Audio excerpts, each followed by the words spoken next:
Welcome, everybody, to Ultra Racing Series 2. We're at RowingCast. I'm Xavier Anneton here with, Luke Wickham. and we are here with a new battle.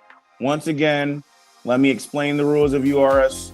URS, Ultra Racing Series, is somewhat of indoor rowing, which we all know, all of us rowers know, can be a bore sometimes. Mental math within your head. Bring a little excitement to it. Bringing a little excitement to it, a little atmosphere, a little competition. We've got someone from New Jersey, someone from Ohio on nemesis. On commentary, and that's Luke and I. We're not arch enemies. No, the rowers we're great are friends. Nemesis. Oh yeah, but we're good. Yeah, these guys here today, Ryan Springer and Cory Henderson, are going at it today. They're racing 3K at rate 26. This being the first race for Ryan, and we'll talk about Ryan in just a second, Luke. And then this being the second race for Cory, where Cory lost for the Battle of Shaker Heights against Lincoln Lazar and myself, came in third place. Now he's hoping that he can get a win on the old man Springer. Luke, tell us a little bit about Ryan before we get this race going.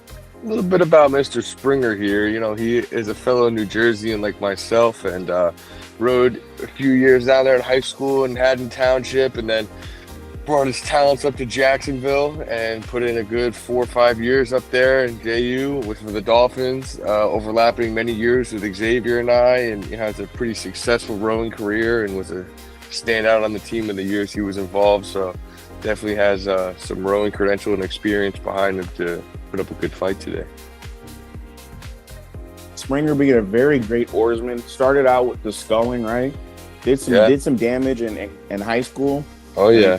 Came to JU, faced a lot of adversity, came out on top on some big wins. I mean, but most notably, I want to say fall 2019, right before his retirement. I mean, putting down a nasty 5K record for that was a crazy University. 5K. Yeah, that was a very quick 5K, fastest one I've witnessed. I don't remember the exact split, but it was not slow. So you want to do any predictions here, or we want to go right into it? You decide. I'm going to put my money on Ryan, but I mean, Cory has been said to have had a possible Olympic future in another life, so we'll see what he can pull out. All right, here we go. We're going to get this started here. Springer, I want to say rowing in somewhere in New Jersey. Does this look familiar to you, Luke? I know not all of New Jersey is alike. That is a pretty crazy stereotype there, Xavier, but that looks like a random gym in New Jersey. And Cory within his room in Columbus, Ohio. Let's get this race going. Here we go. Going into this, what type of mindset would you have, Luke, going into a 3K rate 26? Man. Probably, split that up into either 250s or 500s, honestly, because I like to do a lot of mental math as I go and use my time and distract myself at doing all the different equations that, what the splits are going to be and if I hold what rate and how many strokes I'm taking per 30 seconds, a minute, all these different things in my head, some that matter, some that don't. But I feel like it helps me pace myself as well as distract myself from all the lactic acid that starts to build up after that first, 750.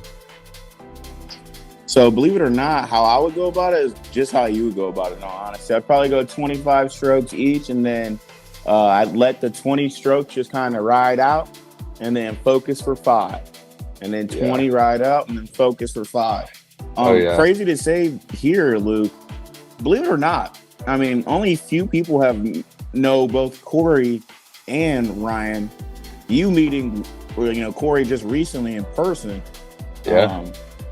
But knowing Ryan for a while, and me knowing both of them for a minute, there's only one other person I can think of that actually has met both, and she had a prediction. That'd be in Mel. You want to hear what Mel's prediction was? What's Mel's prediction? She said Cory should win, but that Ryan's dad bod strength will win out. And I said that's a total violation there. He doesn't even have kids. Yeah, he doesn't have kids. Out of our group, only, one of our homeboys has kids. Yeah. So that's kind of wild of a statement. That's there, a little bit of a crazy statement from Mel Handling from Boston. Only good for the Celtics. But besides that, I mean, I don't know. I feel like that is a bit of a size on Mr. Springer here. But let's see if he responds to that adversity. I think he will. Both of you guys being 6'4". I got a lot of things to say about Cory. Cory, he's an interesting fellow, isn't he? Just recently had a birthday, so shout out to that guy. Shout out to that guy. He's what, about 32 now, right? Yep, he's you mean 32 like stroke rate or 32 in age? 32 age. Yep, he's the senior. He's the old unk for the Ohio State rowing team, hoping to have a pretty successful year this year. Looking for that Accra gold. Can the old man Henderson, who's been in the sport of rowing for 10 years now, his brother's technically, farther along. He's older than him in the school. Yeah. And his captain, old unk from the old generation of OSU, Cory Henderson, came back to the new generation, and now he's really starting to make the boat go. Hey, big strides. Oh, yeah. I mean, you can see he's got a lot of length there. Cory's a really tall, long guy. He's never been accused of having a dad bod in his life. So you got one guy over here saying that he has the body of a father, and that one used to have the body of a boy. And now I would say both have met in the middle and are on pretty even ground here. Without a doubt. And I got to say this, man. I got a funny story about Cory. And, we don't always want to clown Cory because we got to give Cory a lot of respect. He does a lot of the behind the scenes for RowingCast, so you got to give him his credit. But he basically, the clothes that he's wearing right now is the size of clothes he was wearing when he was in 9th grade. So they would look like, they were so long on him, and we'd always be like, "Yo, man, why are you wearing these long ass clothes?" And I kid you not, I went to school to Jacksonville for my first year, and I came back in the spring of 2017 to see it. Cory had grown into his clothes. You know what I'm saying? It was so funny. Oh yeah, yeah. It was so. That boy became a man. I mean, like overnight, but split wise, it's been a long route for Cory. But Cory is definitely starting to get some speed here, Ryan has always been just a speed demon. Yeah, he's been crazy. Any stories that come to mind besides that? 5K. Any stories that come to mind? I think about that slider workout. The slider workout. He used to just go really, really crazy on the sliders. And it sticks out to me when we used to do row across Florida every year. We did a fundraiser at school where we had to row around the equivalent meters split up of the perimeter of Florida, or sometimes you would go to other parts of the country, quote unquote, meters wise. And everyone would have to do, 20, 30 or 40K on the erg throughout the day. And I just remember Ryan sitting down and he just was like, I'm not going to split it up. And he would just do it for hours at a time, and he would just look like he was in agonizing pain. But if you would ask him if he was all right, he's like, yeah, I'm good.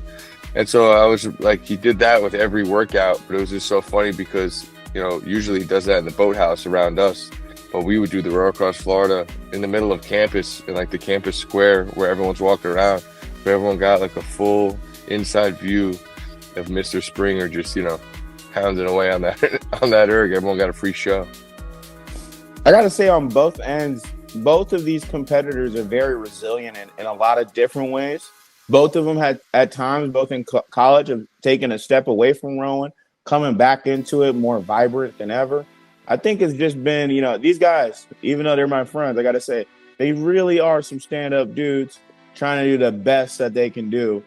Yeah, definitely. I just had to give them that shout out, Yeah, I would say unbiased, but I am definitely biased because if one of my friends is not a good person, I tell them. So these guys are pretty good, I'd say. For both of them to come back into rowing, Ryan having a bit of some issues here with his, with his back. You also having any issues? Any advice you give to any athlete that might have injuries or might be sick and want to come back? I would just say you got to keep chugging away at it because when it comes to injuries, it's not always about just working hard. You got to work hard and smart because your body isn't unstoppable. So once you become in tune with your body, you can pair that up with grit and all those other good things that keep you going. But then you have to add in that factor that a lot of people don't, which is body maintenance and things of that nature. So once you get forced to do that, and if you want to come back, you kind of between a rock and a hard place. So you either take care of yourself and you can work hard, or if you don't take care of yourself, you don't even have the privilege of working hard because your body doesn't allow you to. So I think that throughout rowing, we all had to really learn that lesson in different ways for different people, and the people who figured it out are the ones that were able to continue to perform at a high level even after injury, and the ones who couldn't, there was a clear difference where they never really had a full comeback. I'd say for both me and you, we both had some time where we were not away, but we definitely had to take a step back from the load that we were actually doing. You gotta focus on one thing at a time. And then it's basically like building like a puzzle. And then once that puzzle's back together, you should actually be better than ever in most ways. And, you should have some respect. Right there, we just saw Ryan stop for a minute. What's your thoughts? I mean, we know that that's right. When we're back in our competitive days, stopping the piece just seems unheard of. Yeah, definitely unheard of. I feel like that's probably his mental battle. He's probably feeling pretty tired. He's not actively rowing right now. He's just doing this as a showdown. So he's probably thinking like, oh my God, what did I get myself into? But, Ryan's mindset is not going to let him stop, even if his body's telling him to. But, he also had a little trick up his sleeve back in the day. We used to call this the Springer sandbag. Everyone around him would be like, oh man, he might stop. I think we got him. And they'd be like, nope. And then come back 5 strokes harder and bring it back around. Not the most effective method, but Ryan makes it work. Cory really reaching out there for the catch. He's so long. I would think, is he overextending? I don't know, but I don't know. I mean, he has a pretty decent back angle. I think his legs and arms are significantly longer than Ryan's. He's also 2 inches taller, so I just feel like they both have very different strokes. Ryan's is more powerful, and Cory's is more has longevity. Yeah. That makes sense. On Ryan's side, though, Ryan has just been known to just, his whole philosophy with erging is, let me get this done as quick as possible. So he'll go right into the pain cave for however long it takes, just so that he can get out faster than anybody. And I think that actually like shows in his personality in some aspects as well. For sure. Really just work for it, get through the hard-ish, right? So that you can, you can rest a bit. Enjoy it, rest, and enjoy yourself later. You gotta, work hard and play hard. And Ryan definitely has a good balance in the sense of, you reward yourself for the hard work that you've done, and you can enjoy the fruits of your labor. Yep, and I think a great thing about this is really the race is you versus you, because you really don't know what the other person's going. Right? You have no idea. These guys are 1,000 miles away doing this race, so it's definitely hard to feed off the other person when the other person is not there. So, Cory coming into that sprint, it looks like Ryan's coming into his sprint. Oh, yeah. We didn't really talk about the stroke rate too much, and we're not going to be the police about that today. The goal is a 26. Yeah, and I believe Ryan averaged at a 25, finishing out right there. Cory finishing at a 26, and great job to both competitors. Oh yeah, great job to both. That was a great race. Great racing, man. That was a great race. Any thoughts though? Any thoughts there? Well, I think that both guys did a great race, and after seeing these completed scores, I think that Ryan edged out this win here just off of that pure dad bod strength, as Mel would say. And Cory looks like he stayed much more consistent throughout the piece, but Ryan went, a little bit up and down there. So Cory here with a 10:21, averaging 143.5. He was also at a 25, so I guess we were pretty even on that end. Yeah, both 25. Ryan Springer in that random gym in New Jersey went 10:17. Free Gucci Mane. Yeah, man. A 142.8. Very solid there.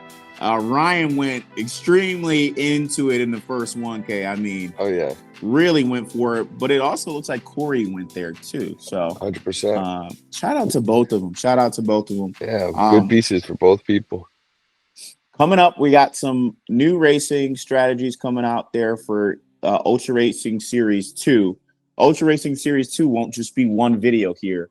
It'll be the full season. So from now until August, we'll have some new races for you with different strategies. Maybe we'll do a St. Patrick's Day one, even though St. Patrick's Day has passed. We've got some interesting concepts here. No pun intended. But Luke, anything you want to say? No, just glad that we were able to get this going, and I'm excited to see what the future holds for the Ultra Racing Series. And I think we have some fun things on the horizon.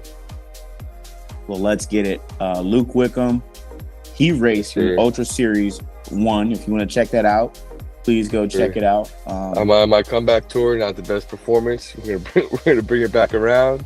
He will come back. I wasn't on my best performance, but we will both be back. But make sure you stay locked in here at RowingCast Ultra Racing Series 2. And shout out to our winner, Ryan Springer. All right. We'll see you later. Here's Ryan. Here's Cory. Bye. So I just finished my 3,000 meter piece. Wanted to give a little bit of recap. My goal today was to be around 142 to 143. I ended up going to 142.8. So I'm very happy with the split. I unfortunately stopped a few times during the race, which I definitely mad about. Definitely don't do that. But overall, I'm happy with the race overall. I wish I did a better job in the first 1,000 meters of hitting my target settle split. I was trying to go around a 143, but was hovering more around 141. So the second 1,000 meters going into that I was a little bit more tired than I probably wanted to be. But that just goes with a little bit more preparation of cardio and different test pieces. So I'll just do better for next time for that. Getting back into rowing and these competitive pieces was actually great. Brought back a lot of nostalgia and a lot of memories from the time rowing in high school and rowing in college at Jacksonville University in Jacksonville, Florida. And it also made me remember how honest the erg is. So if you don't do it justice by preparing properly, it definitely will punish you. Xavier also asked me to give some advice to Cory. The two things that I really focused on in college was the mental side of rowing, really trying to be mentally strong and trying to callous your mind so that during these pieces you're able to talk yourself through it a little bit easier. You're able to kind of try and trick your mind a little bit more. And the way I kind of did that was by telling myself, this is easy. You got this, more positive kind of statements about the piece, even though I probably didn't believe it. If you just kind of say it to yourself under your breath or in your mind, it kind of tricks your mind into making it a little bit easier. At least it did for me. And then the second thing was to just be very consistent, be really consistent within your steady states or your long workouts in the fall or your sprint workouts in the spring. If you can kind of keep it as close as possible throughout each of your, across the board within like 0.5 of a split, 0.4 of a split, that's going to do a lot more. That's going to help you a lot at bringing your splits down throughout the long season. So definitely try and keep as consistent as possible and just keep bringing it down each and every day. My, healthy lifestyle goal for me or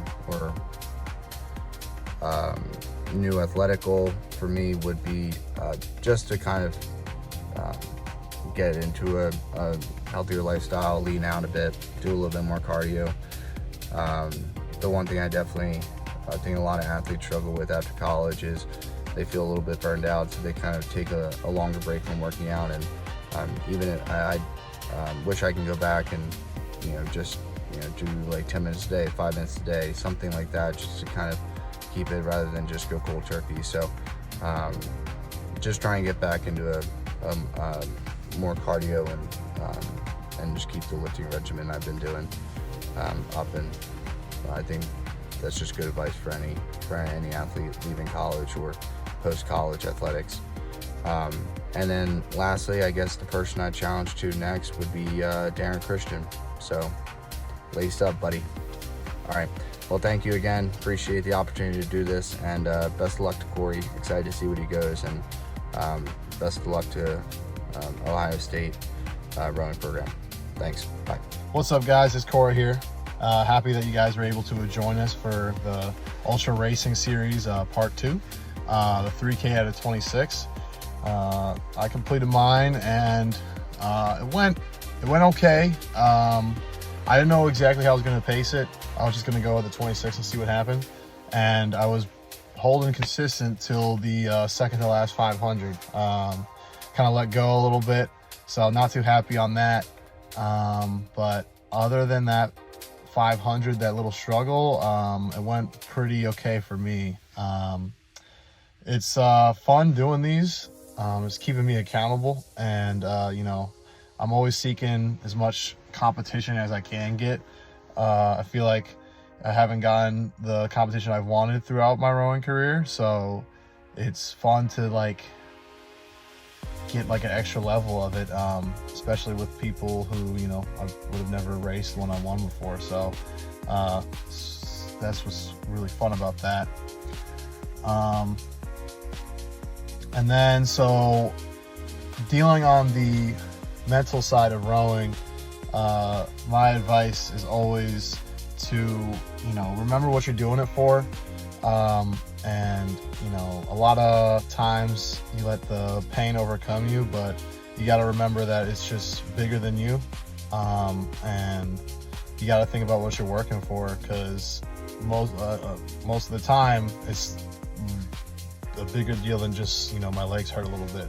So what's helped me, I remember something clicked when a coach told me that, you know, just treat it like a piece, test pieces. Just treat test piece like a practice piece, which is pretty straightforward and kind of obvious, but at the same time, it's like, now I'm about to talk about Deion Sanders. Deion Sanders has a quote where, you know, when I practice like I played, so when I play, it's just like practice. And I try to carry that over with erging as well and rowing. Because if you treat everything like it's game day, then game day is not going to feel any different. So that's something I try to hold true with my practice. And yeah, when it gets tough, you just got to remember to keep on pushing. I try to break it up sometimes, count my strokes, look at the checkpoints, halfway mark, quarter mark. But other than that, I just make sure I go out with confidence. Sometimes I trick myself into confidence. I try my best not to let doubt creep in, because doubt is a very strong limiter. So I try to eliminate that as much as I can. And yeah, I'm currently on the OSU club team, and I also coach for Westerville Rowing Club. You know, at some point in the past couple of years, I realized that, you know, I want rowing in my life. Mostly just, I mean, there's a bunch of reasons, but one big one is just simply fitness. But there's so much more than that. You know, I love all my teammates, and like, I was out of school for a little bit, and then coming back to OSU, I knew I had to get back on the team, because it just gives me so many benefits. And also, like I said, I just want to get as much competition as I can while I can.